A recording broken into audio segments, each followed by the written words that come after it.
How do I tell my daughter about my mom's blue robe? With a note from Dad. Hi, Avery. I want to talk to you about my mom's blue robe. When I was a boy, my mom would wear a navy blue robe in the mornings. She would wake me up for school in that robe and hug me in my bed when I was so tired and didn't want to go to school. I would give her a great big hug and she would hug me back in that robe. It smelled like Mom. No matter how big, strong, or old I get, I will always be her baby, and she will always be my mom.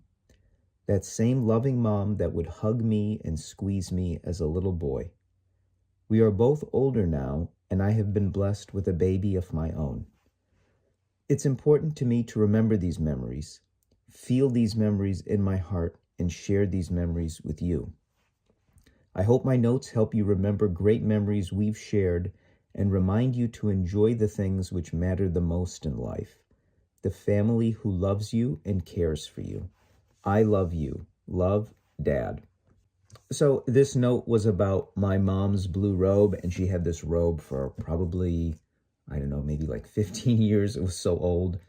And that robe was kind of with me throughout my childhood. And there's certain things that, because your mom and your dad, in this case, your mom, is so important to you when you're a kid throughout those years. If there's a shirt that she wears, or if there's a certain pan or a dish that she uses to make certain food, certain everyday objects become elevated to something special and something incredibly meaningful and important. And for me, I always think of that robe for some reason.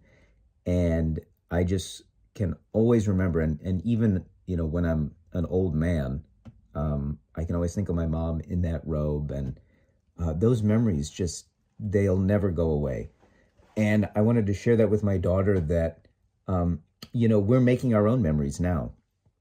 And I hope that she remembers these things now as a girl, that, one day she'll be an old woman and she'll look back on some of these things that we're doing right now. And I'm at an interesting point in my life where thankfully both my parents are alive, and so I'm a child and I'm also a parent. And it's really cool to kind of be in that window of time where you can see both your own kid and then you can see your own parents too. So that's really neat. And again, the passage of time, when you have these special objects like clothes or whatever it might be, as time goes on, these objects can become very special and meaningful to you. And so I wanted to share that with my daughter and with you. And that is today's note from Dad.